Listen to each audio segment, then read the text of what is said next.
Gluconeogénesis. A ver, en la gluconeogénesis osa. Ya vimos de la clase pasada en la regulación que hay 3 pasos de la glucólisis que son los que están catalizados de manera irreversible. Por lo tanto, esos son los que van a ser diferentes para la gluconeogénesis. Todo el resto de las reacciones van a ser idénticas pero en sentido contrario. Entonces, en realidad, para estudiar ahorita la gluconeogénesis nos vamos a centrar en qué reacciones son las que le dan vuelta, o sea, las que van en el sentido contrario de esas que son irreversibles.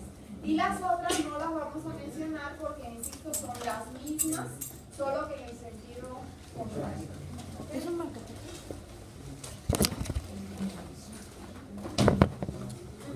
La importancia biomédica de la gluconeogénesis. Así viene en el libro. Dice, gluconeogénesis es el proceso de síntesis de glucosa o glucógeno no. Es el proceso de síntesis de glucosa. Porque la síntesis de glucógeno es una vía metabólica aparte, ¿ok? Que se llama glucogénesis. Entonces, realmente gluconeogénesis, para que todo el mundo le quede claro, es la síntesis de nuevo de glucosa. Lo segundo que me interesa mucho que puntualicemos, porque lo vamos a ocupar ahorita en la figura, que vamos a analizar, es quiénes son los sustratos gluconeogénicos. Ahí les está mencionando que los sustratos para la gluconeogénesis van a ser quiénes. Lactato, glicerol, propionato y los aminoácidos glucogénicos. Es decir, aquellos que pueden dar glucosa. Acuérdense que se clasificaban en glucogénicos y cetogénicos. Entonces, eso ténganlo por ahí porque ahorita en la figura vamos a ver qué pasa con la gluconeogénesis a partir de diferentes sustratos. Y lo otro, y ustedes eso ya lo deberían de saber, es que los dos órganos gluconeogénicos por excelencia van a ser el hígado y los riñones, obviamente en mayor proporción el hígado. Ese es el órgano gluconeogénico por excelencia. Y a las cuales no le podemos dar vuelta son, la primera, ¿cuál era? Exocinasa. La segunda, fosfofructo 1, sinasa. Y la tercera, ahora, como en la gluconeogénesis vamos a ir al revés, o sea, en la glucólisis vamos de glucosa a piruvato y en la gluconeogénesis vamos a ir de piruvato a glucosa. Entonces, la primera que nos va a interesar es esta. Entonces, vamos a empezar viendo cómo le damos vuelta a esta reacción para poder hacer lo que es la gluconeogénesis. Si quieres poner la figura, ¿sí alcanzan a ver? ¿Sí? El piruvato en la glucólisis anaerobia, acuérdense que se transformaba en lactato. ¿Por acción de qué enzima? ¿Cómo? De piruvato a lactato. Lactato deshidrogenasa. Lactato deshidrogenasa. ¿Por qué les estoy preguntando esto? Porque vamos a recordar, acabamos de decir que los sustratos para la gluconeogénesis van a ser lactato, los aminoácidos glucogénicos, el glicerol y el propionato. Entonces, del primero que nosotros vamos a hablar, si estamos empezando de abajo hacia arriba en la gluconeogénesis, es del lactato. Lo primero que tengo que hacer es convertir lactato en piruvato, ¿sí o no? Sí. Esa reacción, la enzima podía funcionar en ambos sentidos, o sea, porque es una reacción reversible. Entonces, simplemente aquí lo tenemos. En la figura todos los sustratos van a estar marcados, o sea, los gluconeogénicos en verde, excepto estos que ven aquí en rojos que se refieren a los aminoácidos, ahorita lo vamos a comentar, pero estamos aquí. De lactato a piruvato, por la misma enzima, lactato deshidrogenasa. Nada más que en el caso de la glucólisis, acuérdense que aquí se consumía NADH, ¿se acuerdan? Y ahora como vamos al revés, vamos a producir NADH. Entonces es de lactato a piruvato con producción de NADH y catalizado por la lactato deshidrogenasa. Cuando se degradaba la glucosa, ¿cuántas moléculas de lactato se producían? 2. ¿Sí? Por lo tanto, si nosotros vamos a sintetizar glucosa, requerimos 2 moléculas de lactato. Entonces aquí estamos partiendo de 2 moléculas de lactato para dar 2 moléculas de piruvato y se van a generar entonces 2 moléculas de NADH. ¿Ok? Y ya estamos en el piruvato. Y entonces sí empieza lo que tú estabas mencionando en la diapositiva anterior. El piruvato carboxilación mitocondrial cataliza la carboxilación de piruvato a oxalato. Oxalacetato.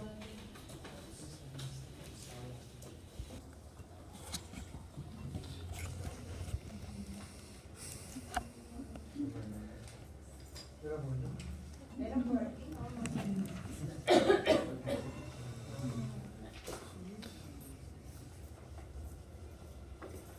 Pues si es de lo que estás hablando. Pero es que ¿Es que qué? Ahí está el no, sí, pero si él menciona hasta los nombres de las enzimas, ¿cómo no vas a saber dónde están? Ya les dije que no vengo a evaluar lectoescritura. A ver, estamos aquí. El piruvato, acuérdense que siempre entra lo que es la mitocondria.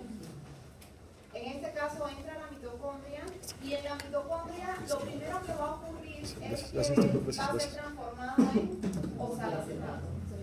Fíjense que para esto yo voy a requerir CO2 porque esta es una reacción de carboxilación, o sea, le voy a colocar un grupo carboxilo al piruvato para transformarlo en oxalacetato y el donador de CO2 va a ser la forma soluble del CO2 en agua. ¿Se acuerdan cuál era? Bicarbonato.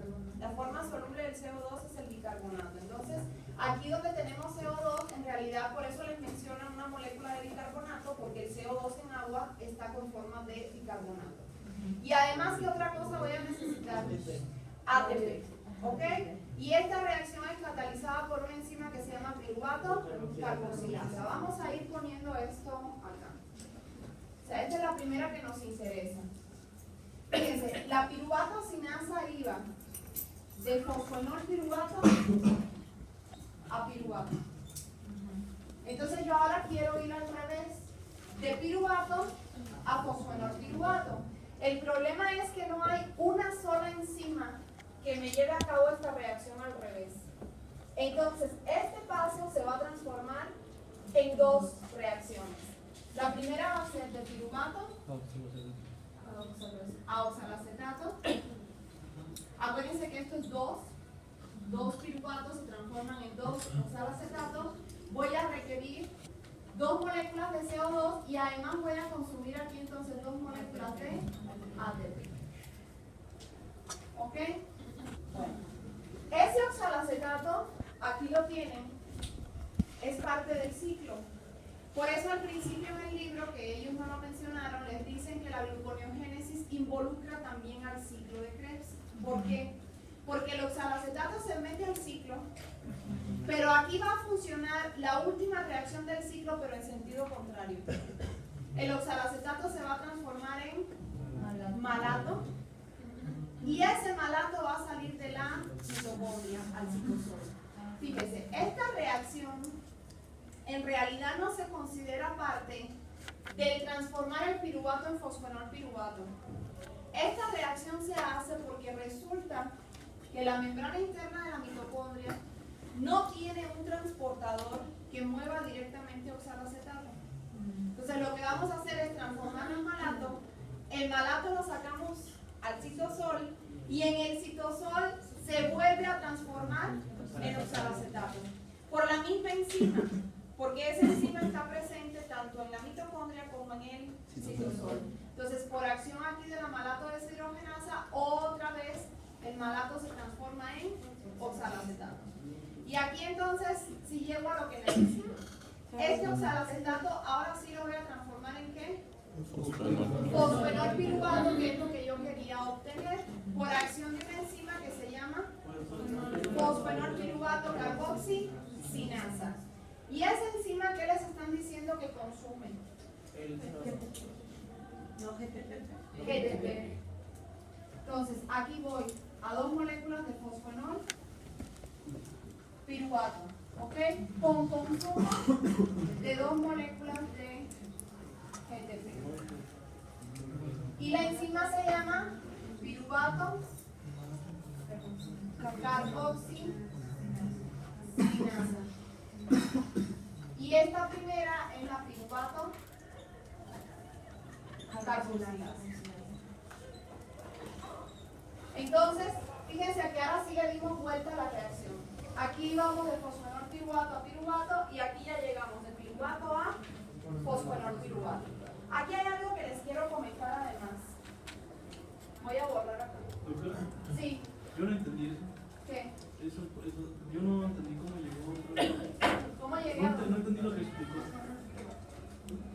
Estamos transformando, queremos transformar el piruvato en fosfonol piruvato. Porque es la reacción inversa a la de la glucólisis, que era de fosfonol piruvato a piruvato. Ahora yo necesito ir al revés. Pero el problema es que no hay ninguna enzima que me transforme directamente el piruvato en fosfonol piruvato. Entonces, esta reacción se va a hacer en 2 pasos. Primero el piruvato lo transforma en oxalacetato y luego el oxalacetato lo transforma en fosfonol piruvato. Sí. La enzima no es fosfonol piruvato, pero... Ah, sí, perdón. Es fosfonol piruvato carboxil. Aquí lo voy a añadir. Fosfonol piruvato carboxisinasa. ¿Sí? Faltó la primera parte. Aquí hay algo que les quiero comentar. Sí. Una pregunta. ¿Qué enzima transforma el lactato a piruvato en el primer paso? La lactato deshidrogenasa, la misma de la glucólisis, porque es una reacción reversible. De piruvato a oxalacetato es piruvato carboxilasa. Carboxilasa. Y la otra es fosfonol piruvato carboxisinasa. ¿Ya estamos ahí? Ahora miren, cuando yo tengo una reacción que consume, a ver qué pasa. Cuando tengo una reacción que consume GTP, ese GTP yo lo tengo que regenerar, ¿sí? Para que se pueda volver a tomar otra molécula de piruvato y volver a transformar en fosfonol piruvato. Yo requiero que siempre haya GTP. ¿Cómo regenero ese GTP? Bueno, el GTP que se genera aquí, voy a poner nada más 1, pero ya saben que son 2. Ese GDP reacciona con una molécula de ATP y entonces se va a producir GTP más ADP. ¿Sí? ¿Ok? Entonces, pudiera yo decir que el consumir 2 moléculas de GTP sería equivalente a consumir 2 de ATP. Sí. Porque finalmente voy a necesitar 2 de ATP para poderlo regenerar. Entonces, esto equivale al consumo de 2 moléculas de ATP. Porque quiero que vayamos llevando la cuenta de cuánto nos va a costar la gluconeogénesis. Hasta el momento, fíjense que ya llevamos consumidas 4 moléculas de ATP y apenas vamos a las 2 primeras reacciones. Sí, porque 2 aquí y estas otras 2 ya son 4 moléculas de ATP. Ok, continuamos. Se fue un desorden. La fructosa se hizo fosfatasa. Esta va a catalizar la conversión de glucosa. Es glucosa 1,6-bisfosfatasa. Está mal el nombre de la enzima. Cambio de sustrato. Esta va a ser para la conversión de la glucólisis. Y su presencia determina si un tejido tiene la capacidad para sintetizar glucosa. Y no solo eso a partir de piruvato, sino también de hidratos de glucosa. A ver, ¿dónde está?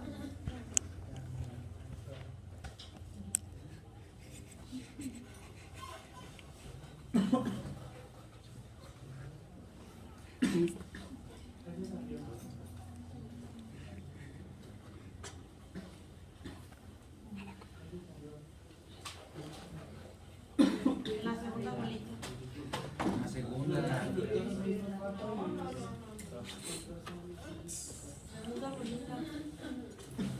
¿qué reacción catalizaba la fosfofructo 1 sinasa? De fructosa a ¿Qué fosfato. reacción catalizaba la fosfofructo 1 sinasa? En la glucólisis.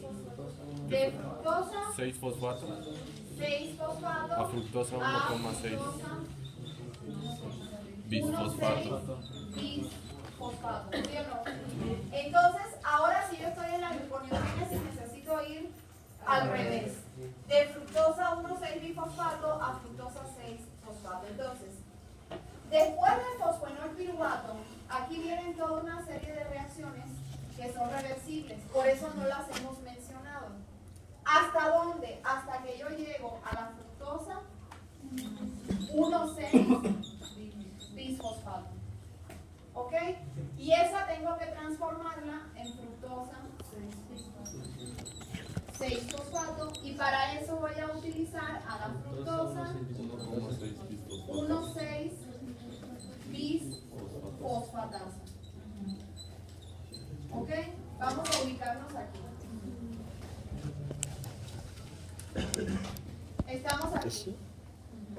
Fructosa 1,6 bifosfato, ahora la quiero transformar en fructosa 6 fosfato. Y la enzima, la fructosa 1,6 bifosfatasa, lo que va a hacer es quitar uno de los fosfatos aquí, solamente va a quedar el de la posición 6, o sea, quita el de la posición 1, que se libera como fosfato inorgánico y es una reacción de hidrólisis. ¿Sí? Porque se introduce una molécula de agua. De las tres enzimas de la glucólisis, ¿cuál era la más importante desde el punto de vista de regulación? La fosfato 1,3. La fosfofructo 1 sinasa. Por lo tanto, esta que cataliza la reacción inversa en la gluconeogénesis, ella va a ser la enzima más importante desde el punto de vista de regulación, pero ahora en la gluconeogénesis. O sea, es la más importante de las dos. Sí, o sea, en la el más mismo lenta. paso está la enzima más importante para la glucólisis y la más importante para la glucólisis. Es la 6 No, en la glucólisis es la fosfofructo 1 sinasa. En la gluconeogénesis, que es lo que estamos viendo, es la fructosa 1,6 bisfosfatasa. ¿Ok? Ellas catalizan la misma reacción pero en sentido inverso, pero van a ser las más importantes desde el punto de vista de la regulación. Aquí nada más les quiero mencionar otra cosa. En una de las reacciones que no analizamos porque son reacciones reversibles, específicamente esta de aquí, de 3-fosfoglicerato a 1,3-bifosfoglicerato, fíjense que se consume ¿qué? ATP. Y como todavía aquí vamos en la parte que está por duplicado, son 2 moléculas de ATP. Entonces aquí, en estas reacciones que son irreversibles, específicamente en esa, se consumen 2 moléculas de ATP. Son 6. Y de hecho, ese va a ser el costo energético de la gluconeogénesis a partir del lactato.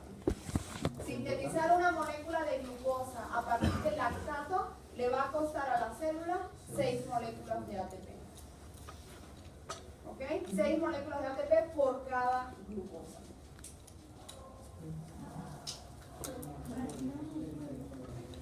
Última reacción de la ¿Todo el mundo entiende lo que son? gluconeogénesis. O sea, yo tengo 3 pasos aquí que son irreversibles.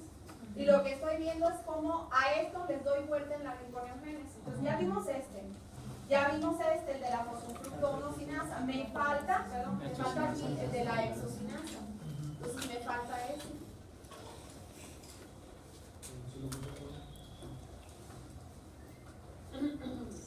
Estamos acá, en el último. ¿Qué reacción catalizaba la exosinasa? De glucosa a glucosa 6-fosfato. Entonces ahorita voy al revés. De glucosa 6-fosfato a glucosa. Estoy aquí. Glucosa 6-fosfato en lo que era la primera de la glucólisis, que ahora es la última de la gluconeogénesis. De glucosa 6-fosfato a glucosa. Le quitamos el fosfato, fíjense que también es una reacción de hidrólisis, se introduce agua y se libera un grupo fosfato y la enzima se llama glucosa 6-fosfatasa. Entonces aquí hay otra reacción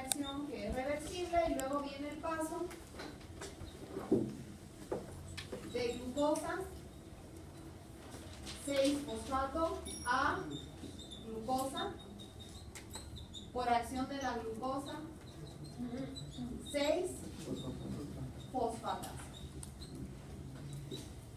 Esa enzima es una enzima muy importante. ¿Por qué?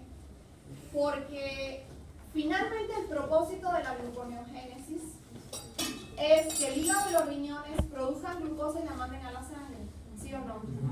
Entonces, si esta enzima por alguna razón fallara, yo llego hasta glucosa 6-fosfato y la glucosa 6-fosfato puede salir de la célula. No. Entonces, esta es una enzima clave porque es la que me permite finalmente sintetizar glucosa como tal y que esta entonces pueda salir al torrente sanguíneo. El músculo no tiene esta enzima. Por eso es que el glucógeno hepático, el glucógeno muscular, perdón, no sirve para controlar los niveles de glucosa en sangre. Porque cuando el músculo degrada su glucógeno llega hasta aquí y no tiene esta enzima. Por lo tanto, no se puede liberar glucosa libre a la sangre. ¿Ok?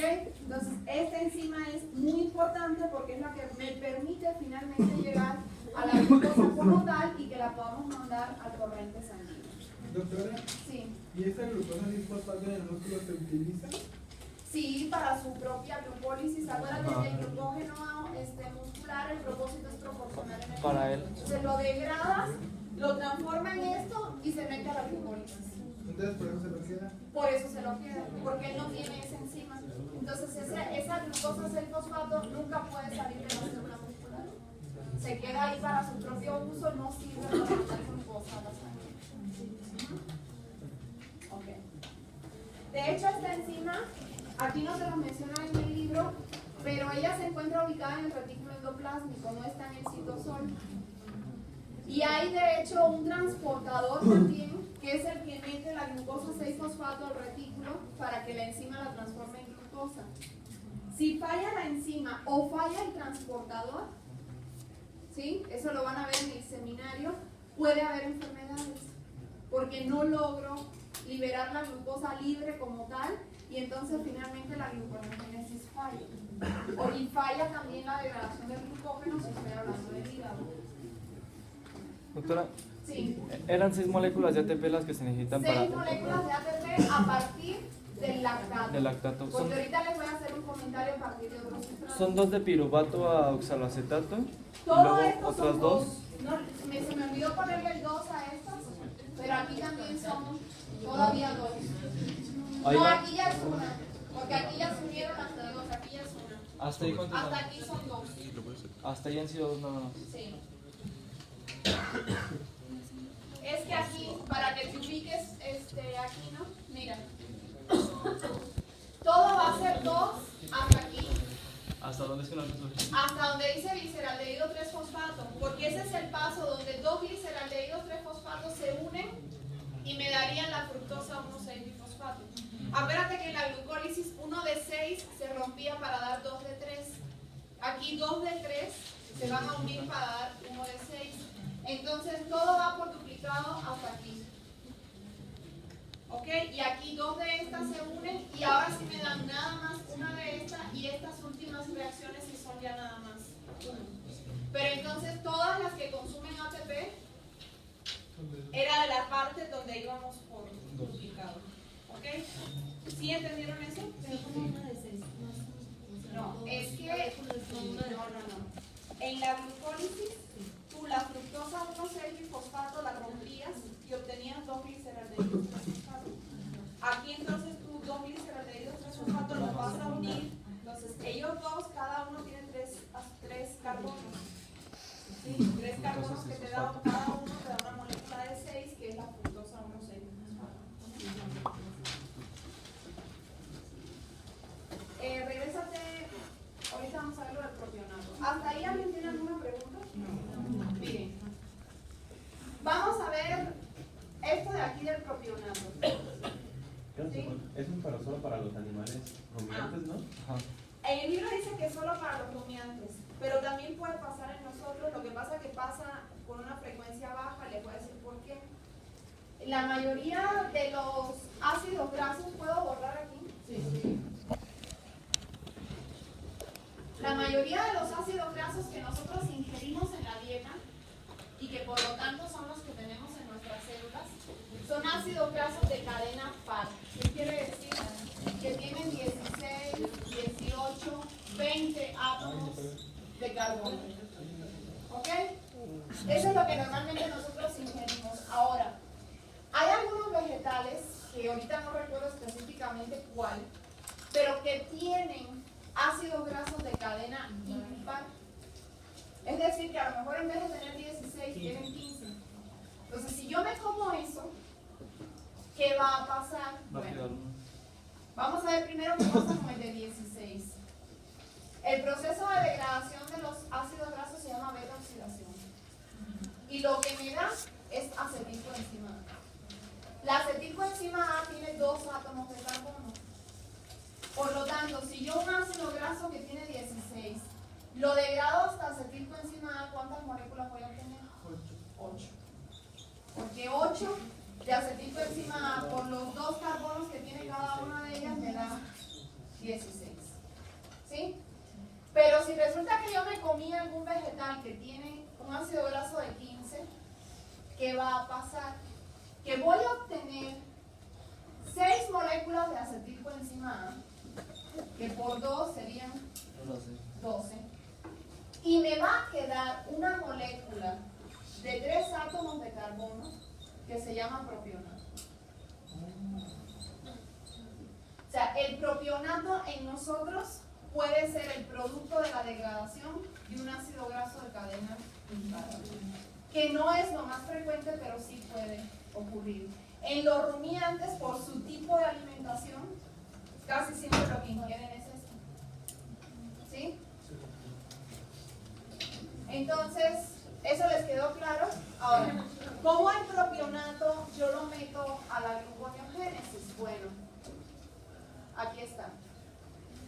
Ese propionato va a sufrir una serie de transformaciones. Aquí lo tienen. Primero, propionilcoenzima A, malonilcoenzima A, metilmalonilcoenzima A y hasta llegar a ¿qué? Succinilcoenzima A.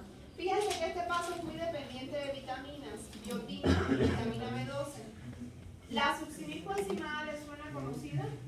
Sí. ¿Es parte de quién? Del ciclo de Krebs. Entonces, ese propionato sufre esas reacciones, se transforma en succinilcoenzima A. Esa succinilcoenzima A entra al ciclo. El ciclo termina en ¿qué? En oxalacetato, y ese oxalacetato entra a la gluconeogénesis. ¿Ok? Entonces, esa es la manera en la cual el propionato puede entrar a la gluconeogénesis. Claro que en orden de importancia, este no es de los sustratos más importantes para nosotros en función de la gluconeogénesis. Les voy a dar un receso para seguir con... Más que primero pasa por succinilcoenzima A, después a oxalacetato y ya después sale... Sí, o sea, él se transforma en succinilcoenzima A, la succinilcoenzima A se mete al ciclo de Krebs, en el ciclo llega hasta el final, que es oxalacetato, y el oxalacetato ya es parte de la gluconeogénesis. Pero entonces a partir del propionato gasta otras 2 de ATP. Serían. Porque en la reacción. Ah, tú dices de gluconeogénesis, sí, las que se consumen arriba, sí. Serían hasta 8. Pero te ahorras, ahí sí te ahorras Las otras 2. o sea, la gluconeogénesis a partir del propionato te costaría nada más 2 moléculas. Entonces te ahorras 4 al final. Nada más que eso les digo, en nosotros poco frecuente, o sea, no es un sustrato frecuente para ustedes.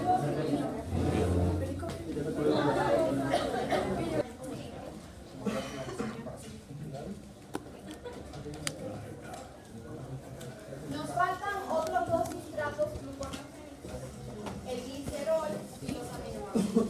¿Okay? En el caso del glicerol, aquí lo tienen. El glicerol lo primero que va a pasar es que se fosforila a glicerol 3-fosfato, que esto me cuesta ATP. Y de glicerol 3-fosfato se va a transformar en ¿qué? Dihidroxiacetona fosfato por una reacción de oxidación, reducción. O sea, él se va a oxidar a expensas del NAD hacia dihidroxiacetona y el NAD se reduce a NADH. ¿Y esa dihidroxiacetona fosfato era o no era parte de la glicólisis? Sí. Entonces es parte de la gluconeogénesis, entonces aquí directamente entra y luego se va a convertir en ¿qué? En gliceraldehído 3-fosfato y ya siguen las últimas reacciones. Entonces esta sería la forma en la cual el glicerol se incorpora, por favor, a la gluconeogénesis. ¿Quiénes me faltan? Los aminoácidos. Los aminoácidos son un sustrato gluconeogénico muy importante. De hecho, cuando la gluconeogénesis arranca, el primer periodo, ella arranca en buena medida a partir de los aminoácidos. ¿Me siguen? Ahora, como esta vía consume mucha cantidad de ATP, yo ya les había dicho que alguien tenía que proporcionar el ATP. ¿Se acuerdan quién les dije que se los proporcionaba? ¿El ATP? No. A la gluconeogénesis todo el mundo tiene claro que es una vía anabólica de síntesis, por lo tanto es una vía que necesita energía. Ya vimos que, por ejemplo, a partir del lactato necesita para cada glucosa 6 ATP. O sea que realmente el costo es grande porque la cantidad de moléculas de glucosa que yo tengo que sintetizar es mucha. Entonces, la vía que va a proporcionar la energía para que la gluconeogénesis se lleve a cabo es la beta oxidación. ¿Sí? La beta oxidación dijimos que es la degradación de quién? De ácidos grasos. Ahora, la gluconeogénesis se da cuando yo no tengo un aporte de glucosa. ¿Sí está claro? Por eso la tengo que sintetizar. En esa situación, los ácidos grasos, quiere decir que yo estoy, por ejemplo, en ayuno. ¿Esos ácidos grasos de dónde vienen? Del tejido adiposo. Y en el tejido adiposo están almacenados en forma de ¿qué? De diacilgliceroles. Entonces, lo primero que tiene que pasar, yo tengo los diacilgliceroles. Se va a dar el proceso que se llama lipólisis. Esto me va a dar ácidos grasos, 3 ácidos grasos por cada triacilglicerol y una molécula de glicerol. Estos se van a la beta oxidación y me van a dar acetil coenzima A para que el ciclo me dé la energía que va a consumir la gluconeogénesis. Y el glicerol se va directamente a la gluconeogénesis. ¿El glicerol? El glicerol. Entonces, ¿qué pasa? Que cuando la gluconeogénesis ya está más activa, yo tengo que tener a fuerza beta oxidación. Entonces, en vez de que los aminoácidos sean el sustrato más importante, quien se vuelve en realidad el sustrato más importante para la gluconeogénesis es el glicerol, porque ese glicerol se está liberando de los mismos triacilgliceroles que yo estoy quitando del tejido adiposo para poder hacer beta oxidación. ¿Sí? Sí. Y solamente que se empiecen a agotar las reservas del tejido adiposo, entonces empezamos otra vez a degradar músculo para liberar aminoácidos y que la gluconeogénesis siga funcionando a partir de aminoácidos. ¿Ok? Ahora, vamos a ver básicamente cómo se incorporan los aminoácidos a la gluconeogénesis. Hay dos formas fundamentales. Los que dan directamente ¿qué? Piruvato. Hay aminoácidos que directamente me pueden producir piruvato. Y la mayoría, lo que me van a producir son intermediarios del ciclo de Krebs. Y acuérdense que todo lo que se mete al ciclo de Krebs finalmente termina en ¿qué? En oxalacetato, que entonces se incorpora a la gluconeogénesis. Y algunos de ellos directamente pueden dar oxalacetato. ¿Sí está claro? Sí. Ahora,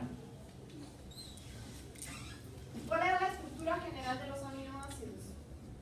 Un grupo amino, un grupo Carbono carboxilo. central, grupo amino, carboxilo, radical y el hidrógeno.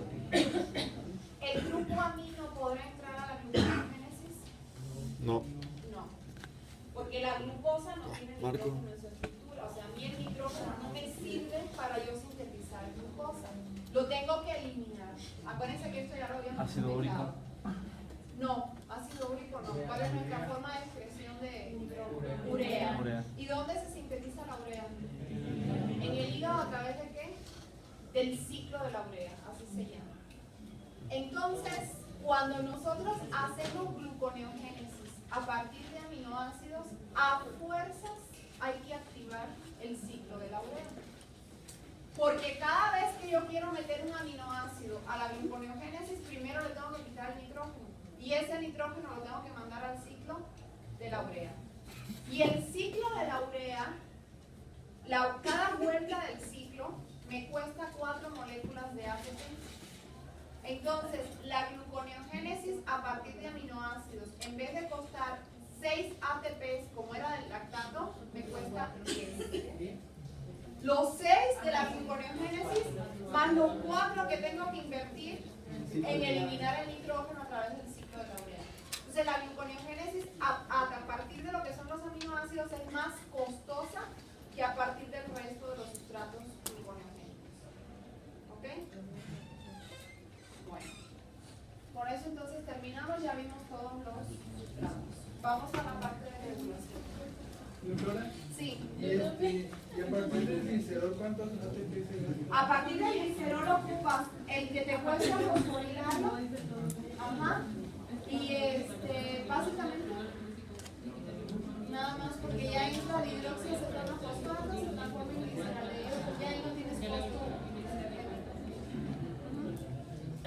Nada más que ahí, en orden de importancia, digamos, el lactato se considera el sustrato gluconeogénico más importante, y luego el glicerol, luego seguirían los aminoácidos, que solo se vuelven el número 1 en caso de que ya no tengamos otro bote, y por último para nosotros el propionado. Por eso casi siempre te vas a encontrar en los libros que te dicen el costo de la gluconeogénesis es de 6 ATP, porque siempre toman como referencia el lactato. Bueno, las enzimas de la glucólisis y de la gluconeogénesis se consideran enzimas invisibles. ¿Qué quiere decir esto? Que la cantidad que uno tiene de ellos en la célula en buena medida depende de cuál sea nuestro patrón alimentario. Esto yo ya se los había comentado, que si nosotros tenemos una tendencia a ingerir siempre grandes cantidades de carbohidratos, vamos a tener una cantidad de enzimas de la glucólisis mayor que una persona que lleva una dieta baja en carbohidratos. Entonces, por eso fíjense que lo primero que ella les va a mencionar es cómo la alimentación con carbohidratos influye en la actividad de las enzimas, o lo contrario, que sería el ayuno o un problema como la diabetes. Nada más para que se ubiquen, todas desde arriba hasta acá tienen que ver con la glucólisis, y de aquí para abajo, aquí se los dicen, de aquí para abajo son las de la gluconeogénesis. Vamos a ver entonces cómo está. Bueno, entonces, viendo las enzimas de la lo primero es cómo se comportan respecto a la alimentación. O sea, si yo tengo una alimentación con carbohidratos, fíjense cómo van a estar activas todas las de la glucólisis, inactivas todas las de la gluconeogénesis. Si por el contrario tengo una situación de ayuno o diabetes, tiende a haber una inactivación de la glucólisis y activación de la gluconeogénesis. Todo esto siempre tomamos como referencia al hígado, porque el hígado es el órgano gluconeogénico por excelencia. ¿Okay? Ahora, estos dos son otros mecanismos. Aquí cuando me dicen inductor y represor, esto es una regulación a nivel de ADN. Inductor quiere decir compuestos que pueden activar la transcripción del gen que da origen a la enzima. Represor quiere decir que reprimen la transcripción del gen que da origen a la enzima. En este caso, fíjense que van a ser muy importantes quiénes son. Las dos hormonas que controlan los niveles de glucosa en sangre. ¿Quién va a funcionar como inductor de las enzimas de la glucólisis? La insulina. ¿Y quién va a funcionar como represor? El glucagón. Y si me voy a la gluconeogénesis, pasa lo contrario. ¿Quién va a funcionar como inductor? El glucagón y otras como los glucocorticoides, la epinefrina. ¿Y quién va a funcionar como represor? La insulina. Si son vías con funciones opuestas, entonces la misma hormona tiene efectos contrarios. La insulina activa la glucólisis y inhibe la gluconeogénesis. El glucagón inhibe la glucólisis, activa la gluconeogénesis. ¿Ok? Ahora, esta última parte, activadores e inhibidores, se refiere a reguladores alostéricos, o sea, moléculas que cuando se unen a la enzima provocan o que ella se active o que ella se inhibe. En este caso, tenemos como activadores de manera indirecta la insulina, porque ayer lo vimos, la insulina provocaba la producción de la fructosa 2,6 bifosfato, y esa fructosa 2,6 bifosfato era la que se unía a la fosfofructo 1 sinasa y hacía que ella se activara. Entonces no es que la insulina directamente se va a unir a la enzima, pero ella genera la producción de una molécula que funciona como regulador alostérico de la enzima. Si la fructosa 2,6 bifosfato activaba a la fosfofructo 1 sinasa, ¿qué le hará a la enzima del mismo paso pero en la gluconeogénesis? La va a inhibir. Y esa enzima es la fructosa 1,6 bifosfatasa. Si nosotros nos vamos aquí,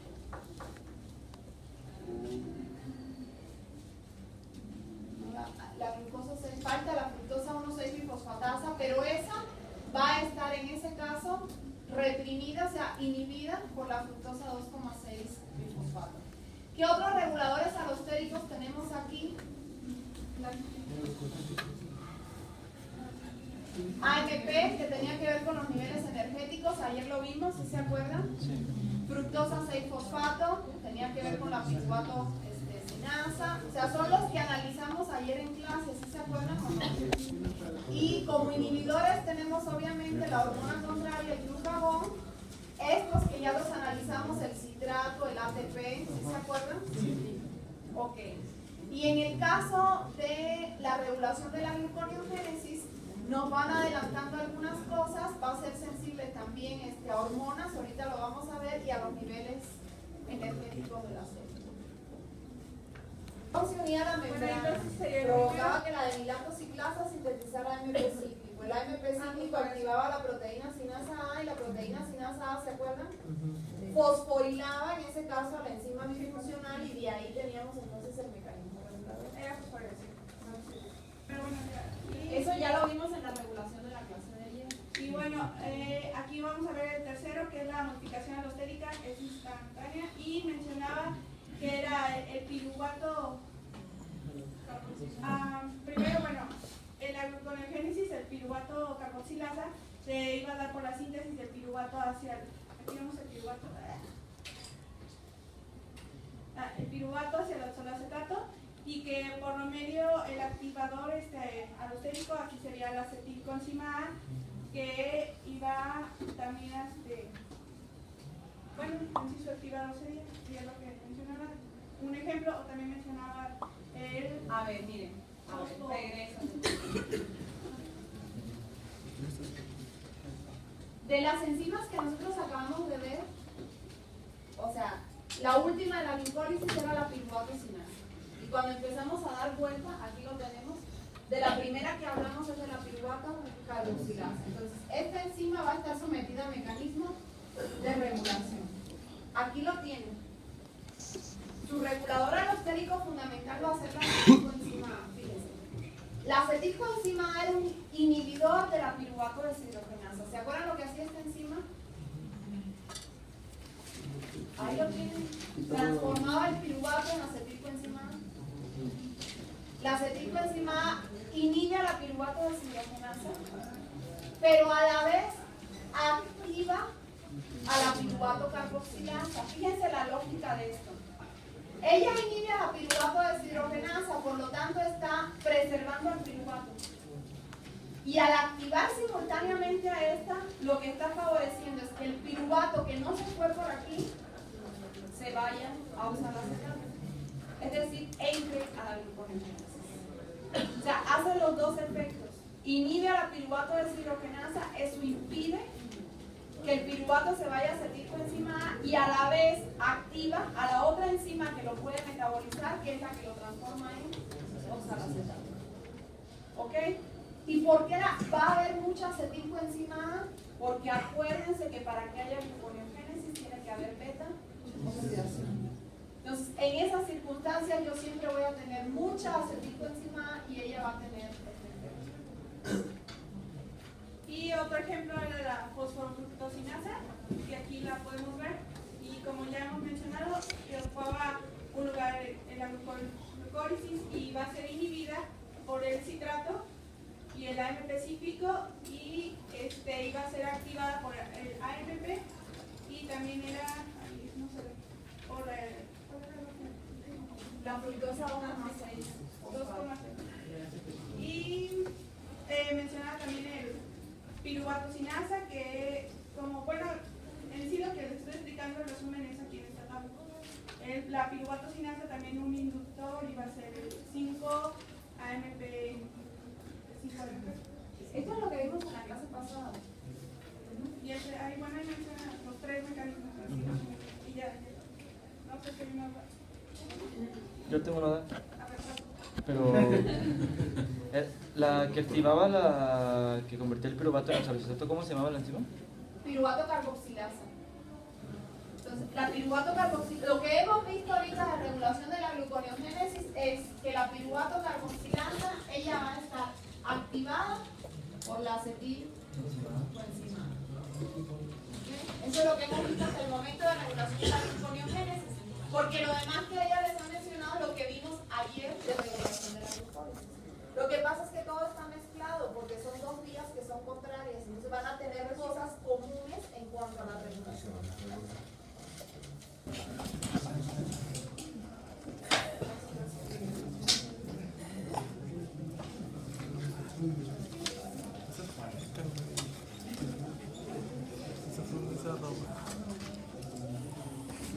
Lo he robado, güey.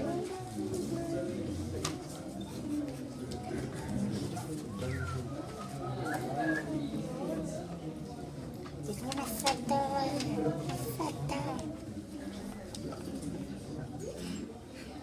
mucho selfie, güey.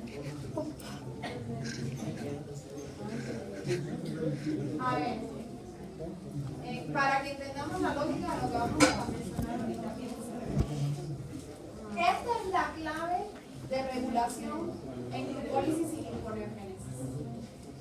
La enzima más importante de regulación en la glucólisis era la 6-fosfosfructosinasa, que catalizaba de fructosa 6-fosfato a 1,6-fosfato. La más importante en la gluconeogénesis, entonces, es la que cataliza la misma reacción pero en sentido contrario, de fructosa 1,6 a fructosa 6, y la enzima es la fructosa 1,6-bisfosfatasa. Es la 2, ¿no? No, la de la gluconeogénesis es 1,6. La bifuncional es la 2,6. Ahora, esta es la que ayer vimos que estaba inhibida por el citrato, ¿se acuerdan? Estaba activada por el AMP, estaba inhibida por el ATP y estaba activada por la fructosa 2,6 bisfosfato, que es el compuesto cuya cantidad depende de cuánta insulina o glucagón yo tengo. ¿Sí? Este compuesto activa esta enzima y él mismo inhibe a esta otra. ¿Sí? Entonces, si yo tengo mucha insulina, que significa que tengo buenos niveles de glucosa en sangre, ¿sí?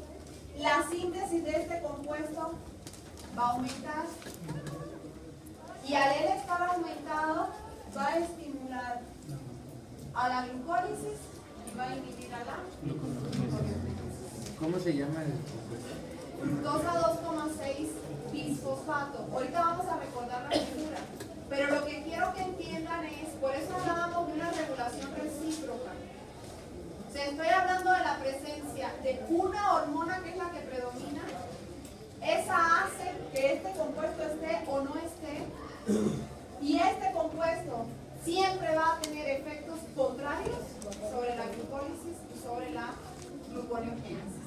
Lo que les quiero decir es que a través de una misma molécula molécula, yo voy a controlar las dos vías metabólicas, pero con efectos contrarios.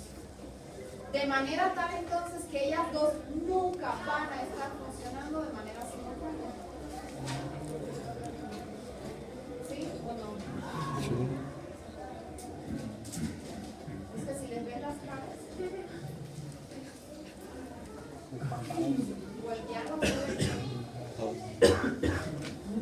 Aquí yo creo que aquí lo voy a dejar. Y la siguiente clase volvemos a ver esto.